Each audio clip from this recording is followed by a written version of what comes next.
Eu queria fazer uma pergunta para você e que você só pensasse, né?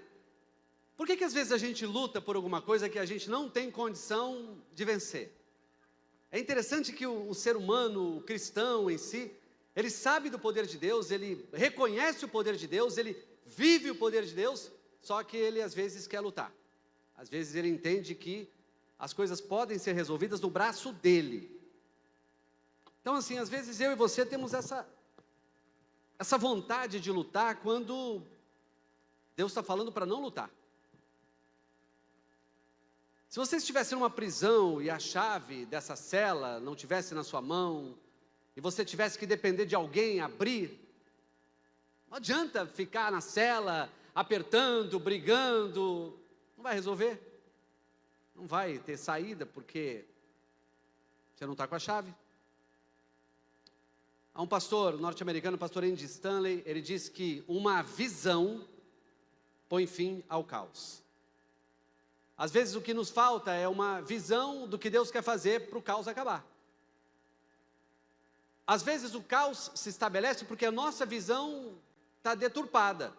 A nossa visão, ela não está clara.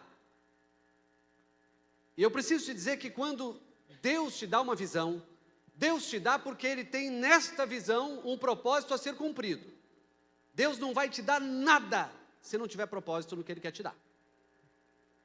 Às vezes, Deus começa a mostrar o cumprimento de uma promessa, a gente celebra e está certo, mas você jamais pode esquecer que essa promessa é para acabar com o caos e para estabelecer a visão de Deus para a minha e para a sua vida.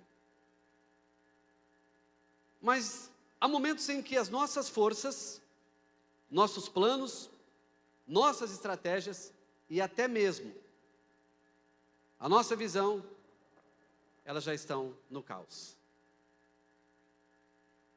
Há momentos em que tudo aquilo que nós planejamos, tudo aquilo que nós pensamos, tudo aquilo que nós criamos como estratégia, nem sempre dá certo, e aí estabelece-se o caos, e nós não sabemos mais para onde correr. Nossa mente acha mais fácil nessa hora, obviamente, lamentar.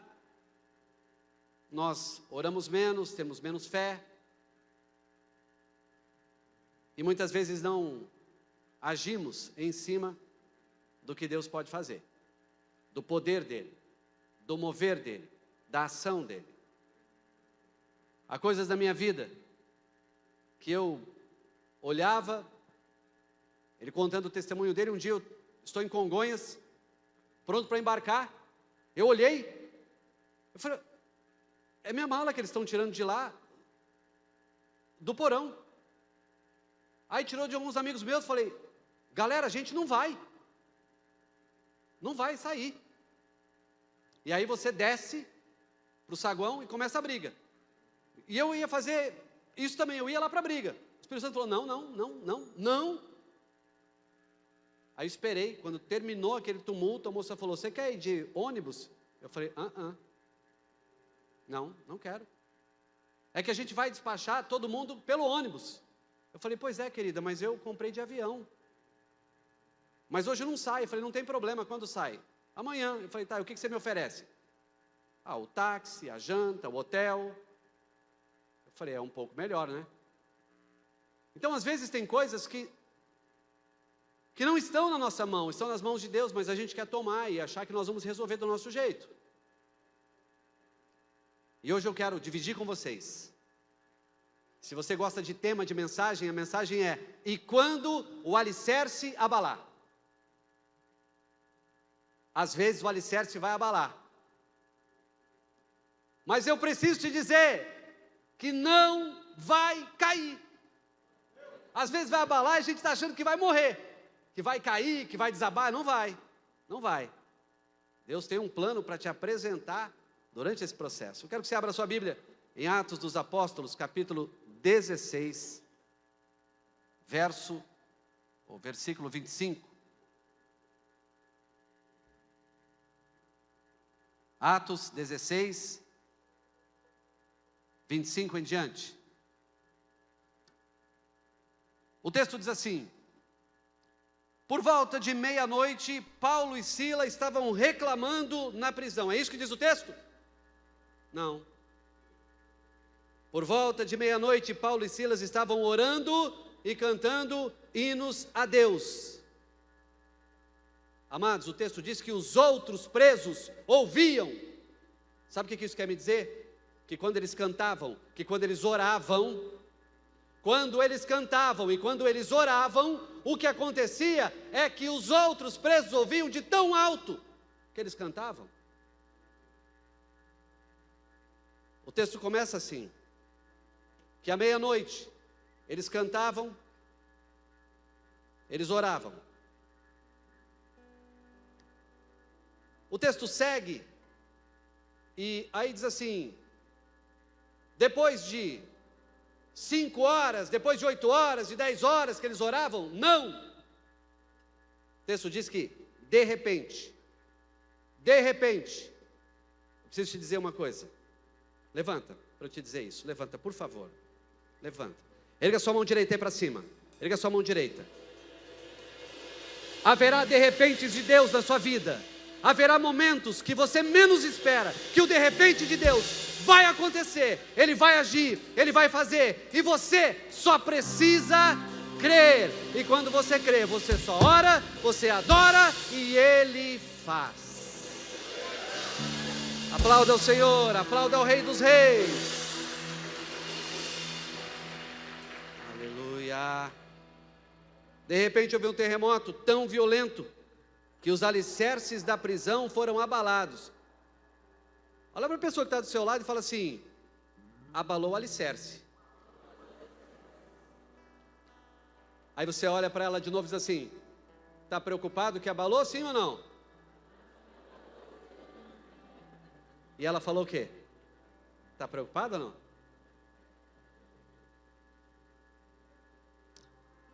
O carcereiro acordou, diz o texto, e vendo abertas as portas da prisão, desembaiou sua espada para se matar, porque pensava que os presos tivessem fugido. Sabe o que me chama a atenção? Se o carcereiro acordou, ele estava dormindo então, não estava?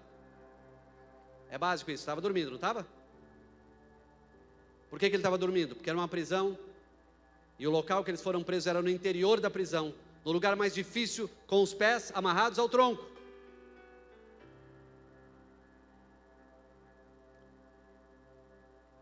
Haverá barulhos de Deus na sua vida. Atenção, vou falar de novo.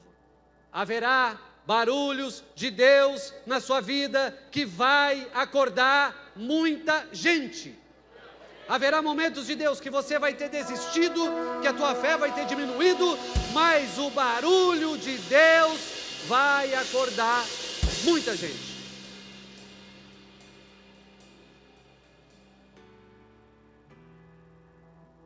Mas Paulo gritou, não faça isso, estamos todos aqui. O carcereiro pediu luz, entrou correndo e trêmulo prostrou-se diante de Paulo e Silas. Queridos, quando Deus começar a agir na sua vida, eu sei que Ele já está agindo nos passos de fé que você tem seguido. Pessoas que nunca se prostraram, não a você, mas a Deus, vão se prostrar por conta do testemunho que Deus te deu, por conta do mover de Deus na sua vida, por conta do que Deus fez na sua vida. Gente vai se prostrar, vai se render, vai aceitar Jesus e vai dizer, eu quero isso. Meus irmãos, eu fui enganado. Quando eu me converto, eu já vou voltar no texto, para você não pensar que o texto é só pretexto. Um tio meu, eu estava pronto para entrar no ar, eu era jornalista na época, teria vergonha hoje de dizer isso. Eu era jornalista na época, meu tio vem para o estúdio, e a produtora do jornal fala assim, seu tio está aí. Eu falei, mas eu não vou atender, eu vou entrar no ar. Ela falou, mas ele disse que é rápido. Eu falei, mas não dá, eu vou entrar no ar. Ela falou que é rápido. falei, manda ele entrar. Aí ele entra e fala assim, quero te convidar para um café da manhã. Eu falei, bom, café da manhã, 7h30, 8 horas, tranquilo. Isso era uma sexta-feira. Ele falou, segunda eu te pego. Eu falei, que hora? 7h30? Não, 5h30. Eu falei, ué, café é esse? Chego lá, meus irmãos, 8 homens, ajoelhados, orando. Eu falei, cadê o café? Eu fiquei mais ou menos uns 3 minutos, foi o meu maior diálogo com Deus, nessa época. E aí ninguém levantava. E meu joelho já doendo, não tinha mais o que dialogar, não tinha mais o que falar. E eu levanto, e quando eu levanto, eles começam a orar comigo, eles começam a profetizar sobre a minha vida, eles começam a profetizar o que ia acontecer, começam a falar, começam a mostrar que o Deus que eles serviam era o Deus que eu precisava servir. Amados, isso não me tocou. Eu falei, bom, estou liberto, não preciso voltar. Aí eu falei, beleza, tio João, tranquilo, me leva para a rádio que eu vou trabalhar. Ele falou, amanhã eu passo lá. Eu falei, para quê? Ele falou, é uma semana.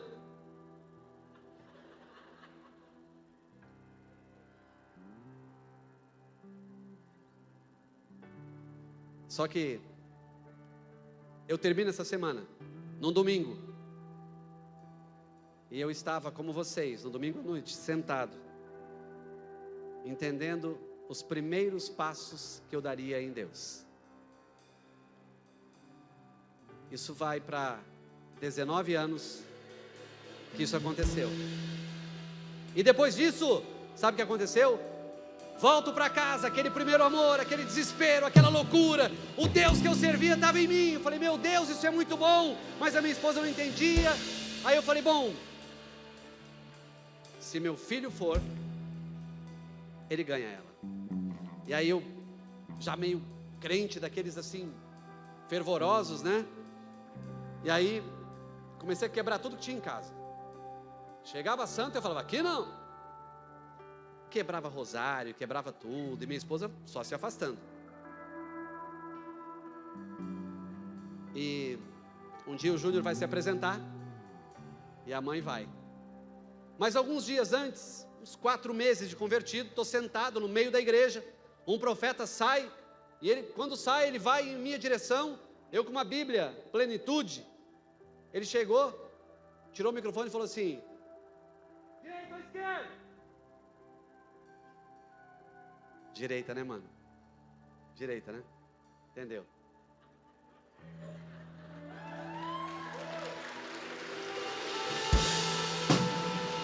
Ai, Deus.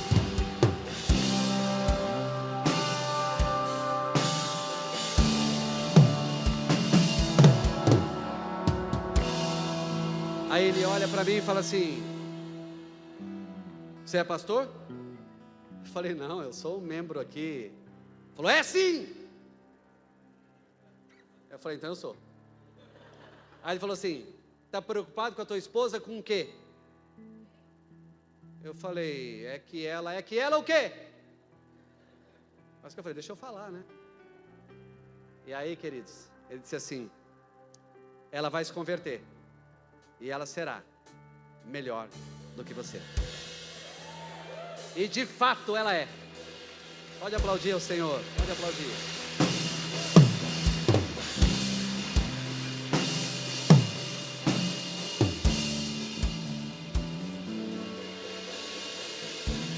Esse é o último momento, ou a última vez, que eu estarei em Rio Branco, sem a presença dela. Porque ela termina o trabalho esse final de ano. Depois de 30 anos, trabalhando no único lugar, ela, por um movimento de oração, de madrugada, e pela misericórdia de Deus, em junho ela me chama e fala, amor, chega. Eu falei, de quê? Falou, vou parar de trabalhar. Eu quero estar contigo. Então, O que a gente leu no texto aqui, ó, o carcereiro pediu luz, entrou correndo e trêmulo, prostrou-se diante de Paulo e Silas. Quando eu me prostrei, quando eu entendi, quando eu iniciei o processo de entender quem Deus era na minha vida e o nível de fé que eu queria, a minha família inteira se converteu, inteira. E a gente vê isso no texto. Então, levou-os para fora e perguntou: senhores, pergunta não foi assim, como é que eu faço para colocar vocês de volta na cela? Não foi essa a pergunta. A pergunta dele foi: o que eu devo fazer para ser salvo? Eles responderam: creia no Senhor Jesus e serão salvos, você e os de sua casa. E pregaram a palavra de Deus a ele e a todos os de sua casa. Naquela mesma hora da noite, o carcereiro lavou as feridas deles. Em seguida, ele e todos os seus foram batizados. Então os levou para sua casa, serviu-lhes uma refeição, e com todos os de sua casa alegrou-se muito por haver crido em Deus.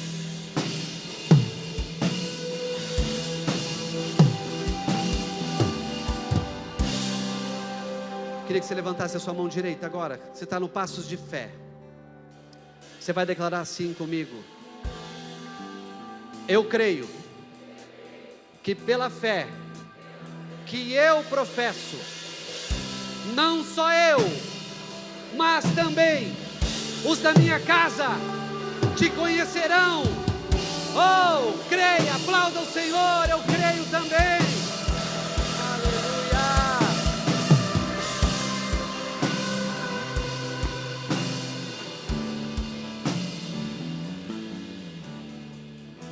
O que eu quero te dizer é que um movimento de Deus muda tudo. Um movimento de Deus muda tudo. Tem uma passagem, quando Jesus entra na sinagoga, há uma mulher encurvada há 18 anos. Quanto tempo? 18 anos.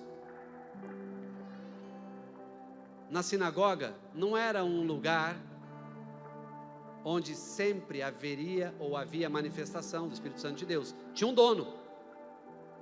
Só que ele olha para essa mulher, ele chama essa mulher, e no caminho ela já é curada. Mas interessante, ouvindo um pastor amigo, o pastor Adson Belo, ele disse assim: mas por que Jesus decidiu tocar se ela já havia sido curada? Porque o movimento de Deus muda tudo. Então precisava que ela fosse tocada depois de curada, porque na sinagoga era um ambiente religioso, não era um ambiente de fé como esse, não era um ambiente como esse.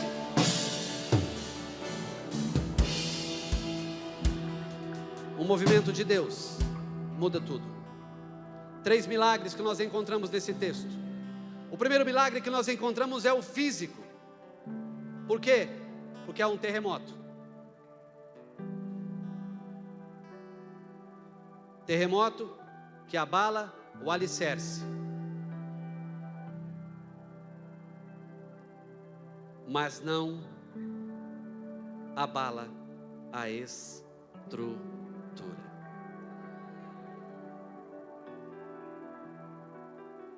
Há um movimento de Deus nas orações de Paulo e Silas, na adoração deles, e quando há esse movimento, há um abalo no físico, há um terremoto, e quando o terremoto acontece, o alicerce sim foi abalado, mas a estrutura não. Esse é o primeiro milagre. Depois há um milagre moral. Paulo diz: todos nós estamos aqui.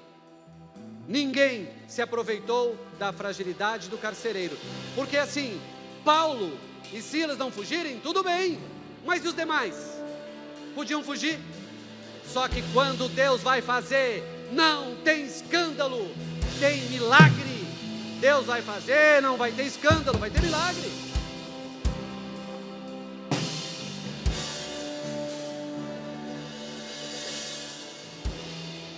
Terceiro milagre que eu vejo nesse texto é o espiritual. Porque a conversão do carcereiro, um oficial romano e toda a família dele. O texto diz que houve um terremoto tão violento que os alicerces da prisão foram abalados. Vou pedir para você ficar em pé de novo, que eu quero profetizar sobre a sua vida. Eu quero declarar nessa noite: se você está passando por batalhas, por lutas, por guerras, por tribulações, por momentos difíceis, o alicerce pode ser abalado, mas a estrutura não!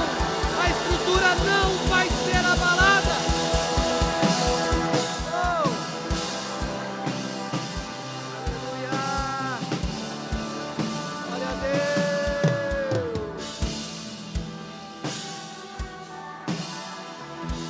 Antes de você sentar, levanta sua mão e toca na mão da pessoa que está do seu lado assim, ó. Toca nela assim, como eu vou tocar aqui, ó. Toca aqui, ó. Diga para ela assim, ó: deixa de ser frágil, seja antifrágil. O alicerce está abalado. Ah, mas a estrutura não. A estrutura não está abalada não, meu irmão. A estrutura não está abalada não. Não, não, não.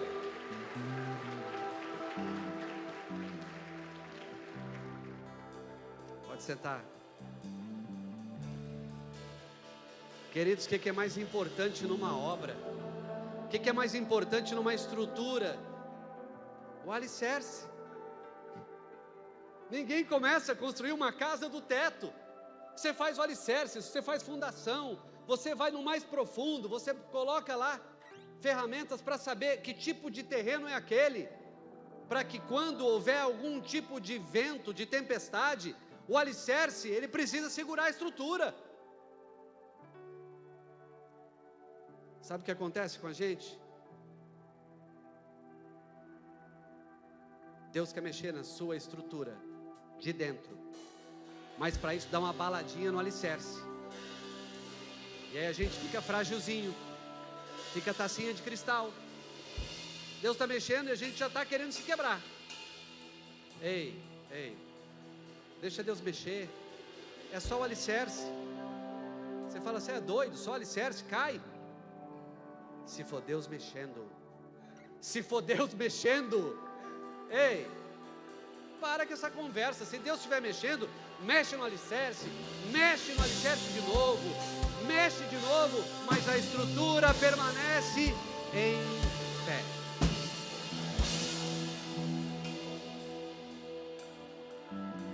Eu preciso te dizer que Deus não quer mexer no seu alicerce para acabar contigo, não. O que Ele quer é mexer na sua estrutura.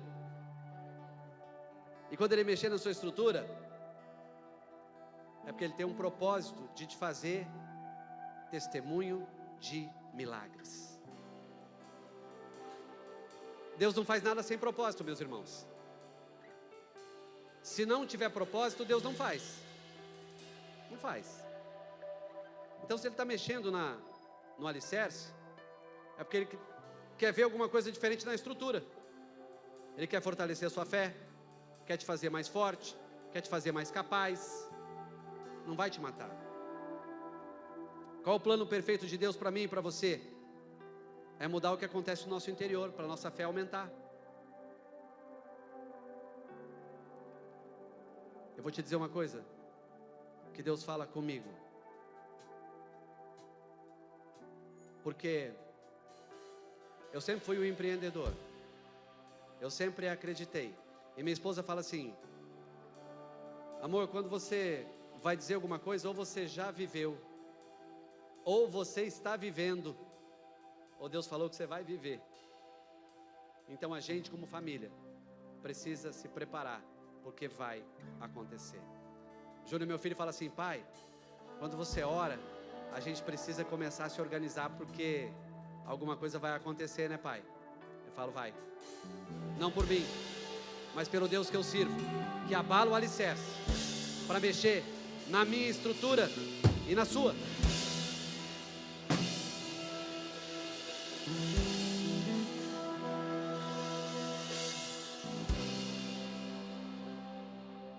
Ele mexe no alicerce, abala a estrutura por um único motivo. Ele quer te ver livre. Ele mexe no alicerce, a estrutura começa a ser transformada, porque Ele quer te ver livre.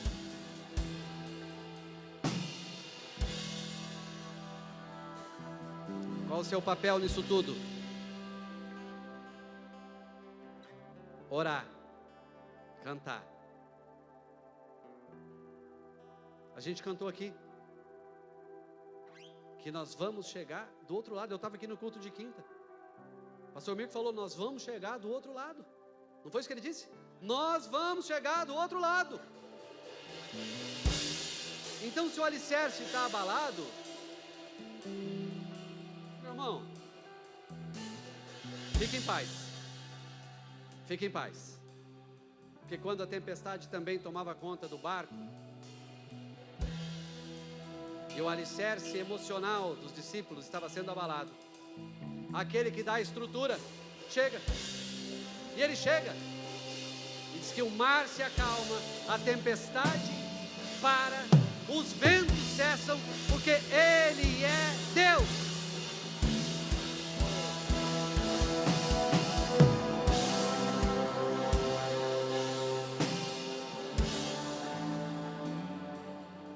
A prisão podia ter vindo abaixo, sim ou não? Sim. Só que havia um propósito. Paulo não seguiria a viagem missionária se a prisão vem abaixo. Morreria todo mundo. Se você pegar um pouco antes desse texto, se você pegar, por exemplo, Atos 16, 9 e 10, Paulo estava lá por uma visão. Só você ler, ó.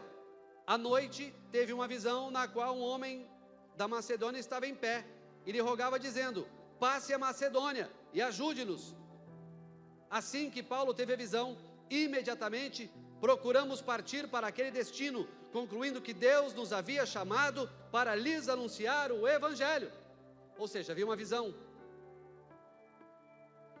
E aí você anda um pouquinho nesse texto, Atos 16, 14. Certa mulher chamada Lídia. Lídia era da cidade de Tiatira, vendedora de púrpura, temente a Deus. Diz o texto, assim, nos escutava. O Senhor lhe abriu o coração para que estivesse atenta ao que Paulo dizia. Essa mulher foi batizada, ela, a casa dela. E aí Paulo sai e encontra uma adivinhadora. E a adivinhadora remunerava aqueles que acreditavam nela e os senhores dela. E Paulo, vendo aquilo, ele diz, em nome de Jesus Cristo, eu ordeno que você saia dela. E na mesma hora, o espírito saiu daquela mulher. Então Paulo estava numa direção, amados. Quando a gente está na direção,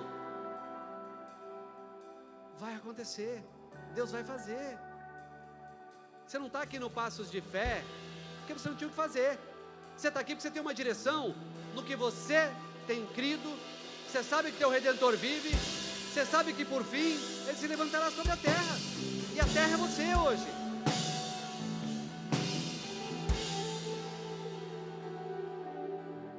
A prisão podia ter vindo abaixo. Não veio, porque Paulo tinha que seguir uma viagem missionária. Depois, todos poderiam ter fugido da prisão. Só que não fugiram. Porque se fugissem, seria um escândalo. Olha lá, ó. O povo de Deus ora e a prisão se abre e todo mundo vai embora. Não, ninguém foge. Porque se foge, não seria milagre, seria escândalo. O carcereiro podia ter se matado? Sim. Mas isso, se isso acontecesse, não se cumpriria a palavra. Creia no Senhor Jesus e serão salvos você e os de sua casa. Queridos, Deus faz tudo no plano. Tudo no plano. Se tem alguém que é planejador, é Deus. Se tem alguém que sabe das suas necessidades nessa noite, e das minhas, que eu já mudei a passagem de novo, para quarta-feira, e eu estou fora de casa, vai para quase 15 dias, e Deus falou, fica. Eu falei, mas eu quero ir embora. Deus falou, fica. E dessa vez, não foi R$1, foi R$1.300. Mas se eu estiver no plano, não tem preço que muda o plano para que eu fique onde Deus não quer que eu fique. Eu quero encerrar, porque eu quero orar com você, mas eu quero deixar algumas coisas que para mim assim são primordiais nesse texto. A primeira delas, quando eu e você estamos presos, somente Deus pode mudar o nosso cárcere. E há momentos que só Deus mesmo, só Ele pode mudar o seu cárcere. Às vezes você vai ligar para alguém, pedir para orar, tudo bem, não tem problema. Só que tem experiências que Deus quer dar para você nessa noite, que não é para ninguém mais, é para você, porque Ele decidiu te tirar do cárcere. Ele decidiu, Ele é Deus, Ele faz, Ele acontece, Ele é o dono da vida. Então se Ele vai te tirar do cárcere, e é hoje, vai ser. Então tem momentos da vida que somente Deus vai nos tirar do cárcere.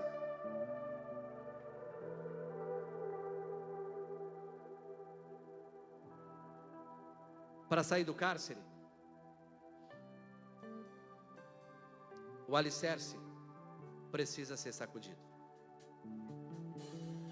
Tem que mudar de nível, tem que acreditar, tem que orar, tem que ter fé. Não é torcida, é certeza daquilo que você espera, mas não vê.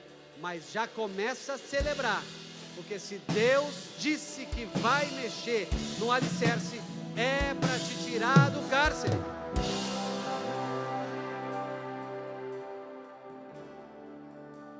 Às vezes alguém fala assim, pastor, eu estou no fundo do poço. Eu falo, glória a Deus.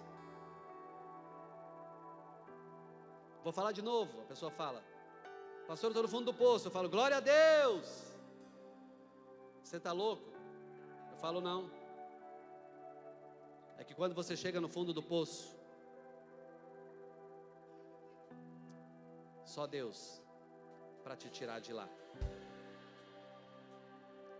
Como a gente não vai cavar, que não somos tatu, é para cima. É para cima.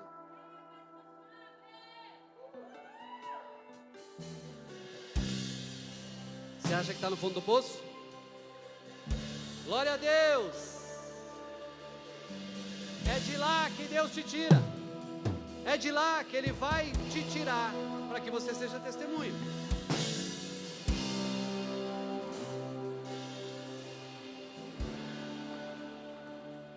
Se o alicerce for sacudido, sabe o que vai acontecer? Vai mexer na estrutura. Qual a estrutura? Do meu corpo? Não, do meu interior. Se o alicerce for sacudido, a estrutura vai ser mexida. E se a estrutura for mexida, vai melhorar. Vai ficar infinitamente melhor. É isso que Deus está dizendo. Se o alicerce for sacudido, a estrutura vai mudar. Oh, meu Deus. Pode aplaudir, pode aplaudir, pode aplaudir.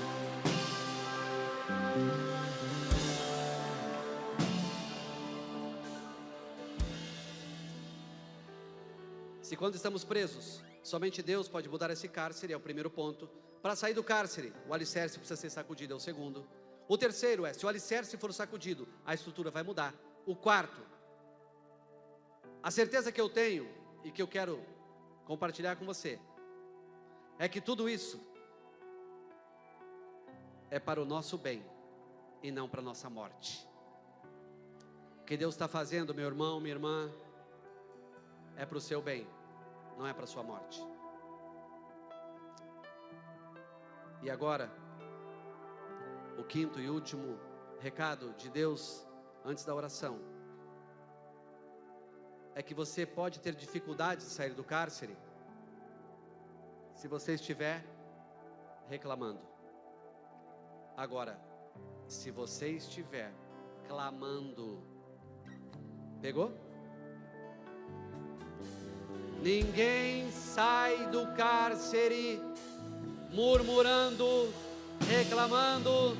Do cárcere se sai adorando, sai clamando, sai bendizendo, sai falando: eu sei em quem eu tenho crido.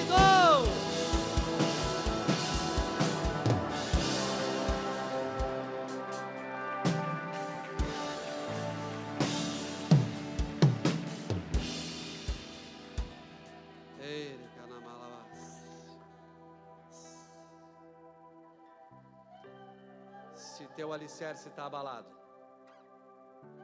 essa noite eu quero orar e declarar que a estrutura vai ser mexida, mas você vai ser testemunho vivo do Deus Altíssimo. Você vai cantar do outro lado, você vai atravessar do outro lado, você vai estar lá e você vai dizer que você canta o hino da vitória, porque você saiu do cárcere.